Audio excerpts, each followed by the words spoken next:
So this brings me to the other topic, which is a part of the global and the daily communication systems, which is the business systems.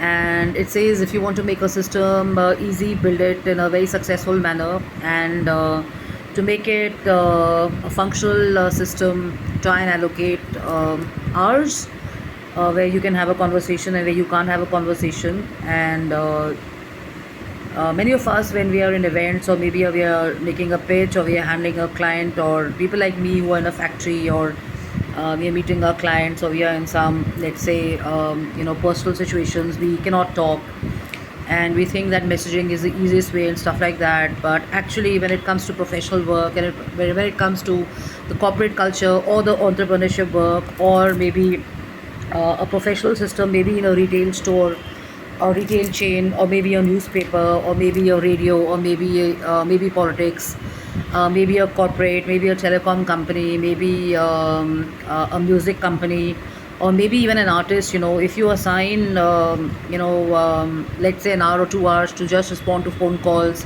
it makes the life of a lot of people easier. And this is another example. She says an attorney shared the fact that he was rather disgusted, and let's use the word frustrated, because clients would tell him that he was not returning their phone calls ever, in spite of the fact that they left numerous messages with him. And he says he was tired of playing the phone tag with people and having his work time constantly interrupted by a secretary asking him to return calls and to make calls to those people. And then they basically got in a business consultant, or maybe a PR person, or maybe a well informed person who understands business ethics and etiquettes would come into a picture. A person like me would have suggested probably fix certain hours, which I've said at the onset, and speak only during those times. And apparently, this is what they've done. And he says, if someone called me at other odd hours, uh, she would politely say, Mr. Mufuz will get back to you between 1:30 and 2:30 tomorrow. And may I have a number, or can I have a time at which you can be reached? And this made the attorney happy, and the other clients happy, because he would get back during the same time of 1:30 and 2:30. He would also have his work done, his efficiency improved, and of course, because he was now responding to his clients on the time, he could be well trusted, and he had no reservations or issues finishing up his other piling up work and stuff like that. And it happens to many of us. I've seen this, that we get a little overwhelmed, or we get bewildered by responses or people over SMS and email and stuff. And really, the right way is to basically speak to people and have a conversation. And I personally professionally feel that when you're having a conversation over the phone and you have a system in place, a lot more can be communicated, better understanding can happen, and there is more improvement in your behavior, and more improvement in the way you approach work or your personal situations and stuff. Because avoidance and escapism means that you're doing away with the real discussion or the topic. And when you're having a conversation around it, you actually are coming across as a more responsible or a sensible person, who's not, as they say in Hindi or in the local language, tarkawing or postponing stuff and stuff like that. So this also gives a pretty professional feeling to people, and other people don't get offended, because there may be times when you're taking all the SMSs and all the calls and stuff, and you get offended, you lose your cool. And the other people or party who are more in tune, and who are more as in accustomed to professional handling and services and stuff like that, can get really cheesed off and pissed off. There's so many situations in daily life of mine and my work situations where I've seen this happen, specifically after Corona.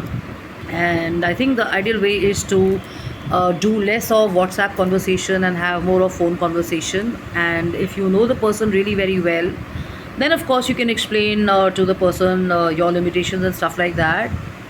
But facing it and having a conversation definitely is the most amicable and the most remarkable way of sorting out issues and stuff like that. Because at the end of the day, the message that goes out when you're avoiding people when you're only having WhatsApp and WhatsApp and SMS messages, is that people are not important to you. And I've seen this in the last 10 days of my life.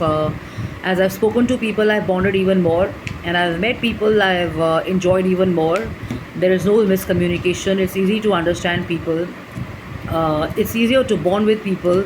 You feel even better because you know that and you know whether you can be long-term friends with them or not, or are they going to be fair weather friends of yours and stuff like that. So talking to people and spending time to people is the advisable way to know whether you will hit it off, or whether your relationship or your friendship will go further or not. And I'm saying this out of experience, even in the world of global PR or strategy or business management, or when you come to entrepreneurship or design and stuff like that.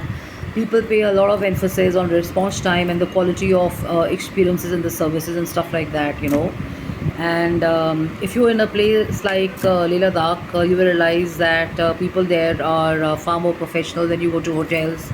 And similarly, also in hotels in Delhi and Bombay and Dubai. And I would say if you're in Bangalore, probably you'll have some good experiences.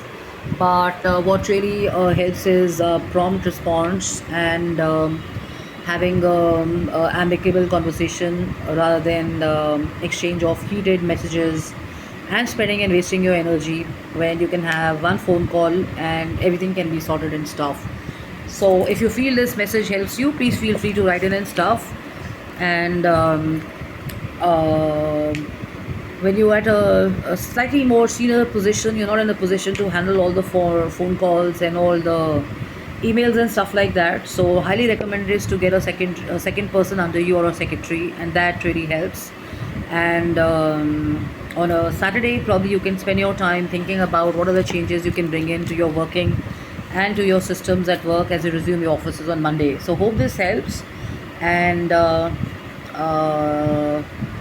I would like to leave you on the note that most of us think that being passionate is the only way, and occupation is the only way to kind of keep you preoccupied, or engaged, or over overhyped busy. But actually, it's a question of occupation, and occupation means occupation, which means with your passion to work, and to your creativity, or to your design, or to your conversation skills, or to your emailing skills, or your PR skills, or whatever skills you have. Do include your own hobbies, and keep the flow of music, and keep the flow of humor, keep the flow of good books, keep the flow of good beverages, keep the flow of sports, keep the flow of gymming, and keep the flow of good conversation and experiences happening, because I believe that people would like to have good experiences, and they'd like to take away that. Mostly people want that. And good relationships and friendships start only on phone calls and conversations and spending time, and not by making stuff technical or complicated over messages and over digital media and stuff like that, because you're trying to say something but it may be misinterpreted. But when you're speaking, your message is clear and your message is loud, and of course your energy is also very obvious and stuff. And this is what people want personal relationships and private conversations, not techie shit. For that, AI is going to be having robots and stuff like that. That is also going to be a good experience. I mean, let's not look down on that. But in a nutshell, a bigger life, or a greater life, or good relationships starts with having conversations, and spending more time on the phone than on your SMS and emails. So take care, love and luck.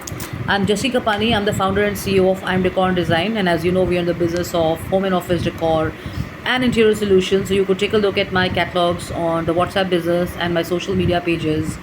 And looking forward to meeting you in person. It's a great weekend, and I've got my own stuff happening. So keep in touch, and thank you once again for all your messages and emails, and your compliments mean a lot to me. So thank you, and I really appreciate you spending your time and energy. Bye bye.